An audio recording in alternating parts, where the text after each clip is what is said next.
Hello everyone, good morning. Excuse me, sir, I have one doubt. What is Alzheimer disease? What are the drugs used to treat Alzheimer disease? Okay, I will discuss about that Alzheimer disease. So what is this Alzheimer disease?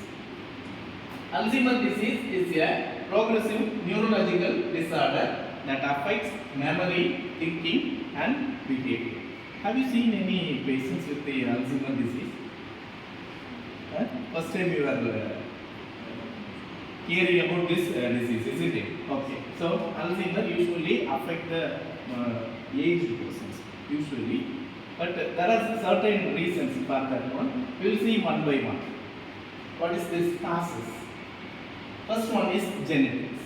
It is a family history. If in our family, if anyone is having this Alzheimer disease, then we will also follow that Alzheimer disease, that is due to the family history and genetic mutations. There is a possibility of that genetic mutations that can increase the risk of developing Alzheimer disease.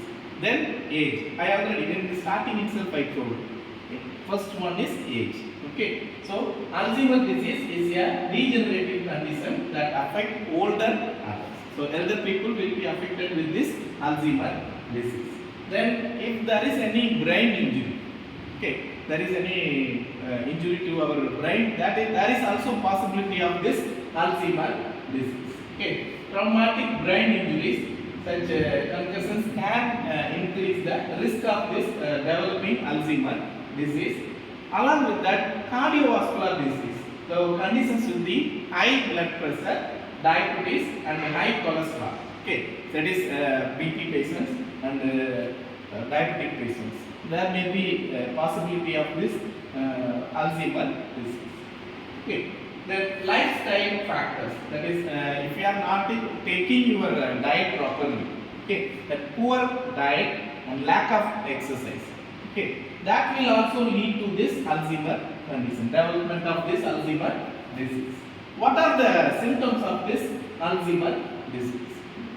First one is memory loss. So there will be, you will find these patients, they can't remember everything. First one is memory loss. Second one is communication difficulties. They can't express their communication in a proper way. Okay. Then third one, mood changes. Then problem solving difficulties. If you are giving any kind of puzzles, they can't solve that easily. So there will be, you will find that one, that person affected with this Alzheimer disease, it will be very difficult for them to solve the problem. Then what are the medications that has been given to this Alzheimer disease? First one is cholinesterase inhibitor. So donepezil, that is along with the rivastigmine, galantamine. These are all the cholinesterase inhibitors. Cholinesterase is an enzyme that will be inhibited by these drugs by increasing the level of acetylcholine in the brain, which help improve memory and cognitive function. Then second one is memantine. It is an N-methyl D-aspartate receptor antagonist that can help slow the progression of symptoms. Then combination therapy. So along with these cholinesterase inhibitors, this memantine, that will increase the improvement in the Alzheimer disease.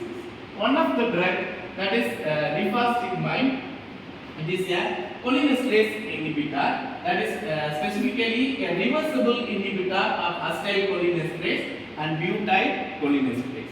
So normally the drug will be acting on the acetylcholinesterase. In short, it is known as ACHE, and butyrylcholinesterase, in short, it is known as BUCHE.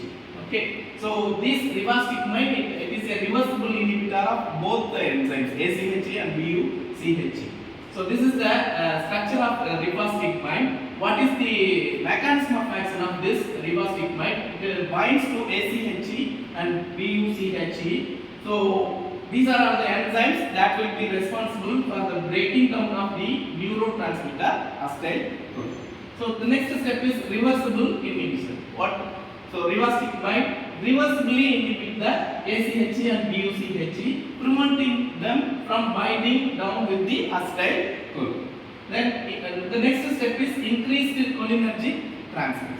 Third will be the increased cholinergic transmission, that is acetylcholine concentration enhance the cholinergic transmission which is impaired in Alzheimer disease. The concentration of this ACH will be increased. In Alzheimer it will be decreased. Okay.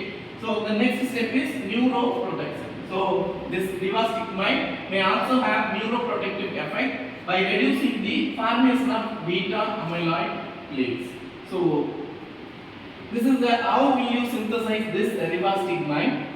The first step is acetylphenol. This is the acetylphenol which on treatment with the potassium carbonate and acetone reflux for 5 hours.